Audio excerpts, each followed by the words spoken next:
everybody. Welcome back to Bunker Bullshit. Tonight, I want to go back a couple weeks when we talked about the 7Ps. If you did not listen or watch the 7Ps a couple weeks back, the 7Ps is basically just a way to keep yourself on track, make sure you're doing what you need to do to produce a quality product. And the 7Ps are pretty simple. It's proper prior planning prevents piss poor performance. 7Ps. That was taught to me back in 1997 by now retired Chief Master Sergeant Grantland Rice. Shout out to Salty. I appreciate everything you did for me in my career and all the advice and mentorship.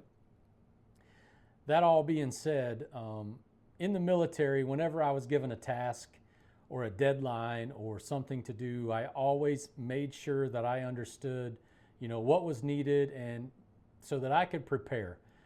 A backward timeline to me was, hey, if I got a task and it's due 3 months from now, I take those 3 months and I work dates backwards and give myself goals and gateways that I need to get through to ensure that I'm done and ready for that task to be turned in on time.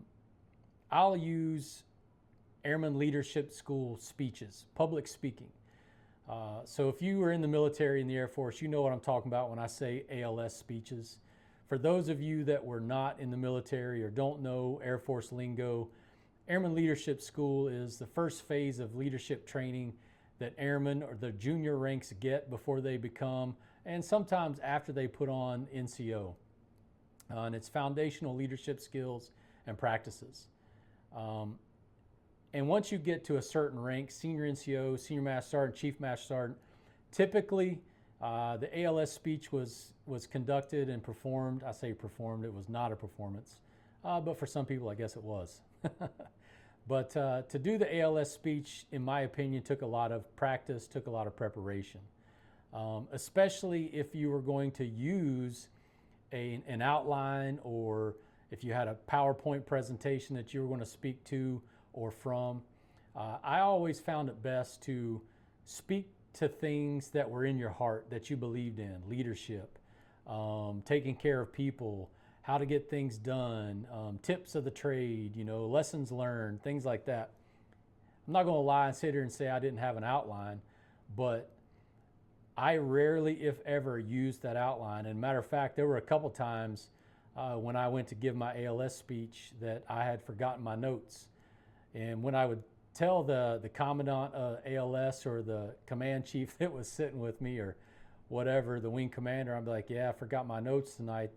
You could see this look of panic on their face. But I knew I was good because I used the 7Ps. I prepared. And I made it easy on myself. And I talked about things that, I could speak from experience and that I knew. I'll give you an example of something that I don't think really fits the mold when it comes to preparation for things like that. I saw a video once of a former Eagles head coach, Nick Sirianni, and he was in, I think it was preseason or something, I'm not sure, but he was talking to his team. Now, these are pro athletes anywhere from, I guess, 22 years old up to 40. And he was trying to motivate them and speak to them about leadership on the field and motivation. And he would look at a slide and then he'd look out at the crowd. Then he would look at a slide and then he would look out at the crowd. I wasn't in the crowd, obviously, but I can tell you, having done a lot of training and a lot of instructor stuff, that's not going to cut it. If you're an NFL head coach, I would say you need to speak from the heart. And if you can't speak from the heart, you're probably not going to make it very far. Nick Sirianni obviously didn't last, so speak from the heart, Nick. If you're watching this someday, don't use your PowerPoints.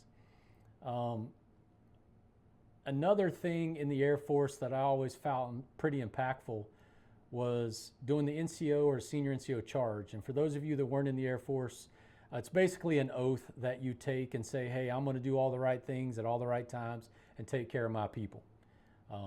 And you would recite that in front of everybody out in the crowd. I always found it very impactful if I were to memorize that charge and those creeds. and I would stand right in front of the person, and I would, do a line, they would do a line. I would do a line, they would do a line. And it wasn't about me, it was about them. And I can't tell you how many times those airmen and NCOs and those senior NCOs came back and said, hey, we really appreciate the time and the effort you put into it. It meant so much more to us. So those of you out there who are just starting, who've been around for a minute, take that time. Prepare yourself. Use the 7 Ps. Use a backward timeline. And when I retired, my wife had given me a framed poem. And this poem is called The Man in the Glass. And I'm going to read that poem to you. And I want you to think about what we talked about over the last 5 minutes when you're listening to me read this poem, and think about how you can take the 7 Ps in a backward timeline and make a much more impactful presentation for your people. Okay?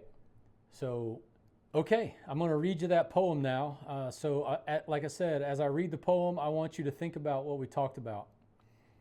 And again, the title of this poem is The Man in the Glass, and it's first came out around 1934, but very impactful. All right, here we go. When you get what you want in your struggle for self, and the world makes you king for a day, just go to the mirror and look at yourself and see what that man has to say. For it isn't your father or mother or wife whose judgment upon you must pass. The fellow whose verdict counts most in your life is the one staring back from the glass. Some people may think you a straight shooting chum and call you a wonderful guy, but the guy in the glass says you're only a bum if you can't look him straight in the eye.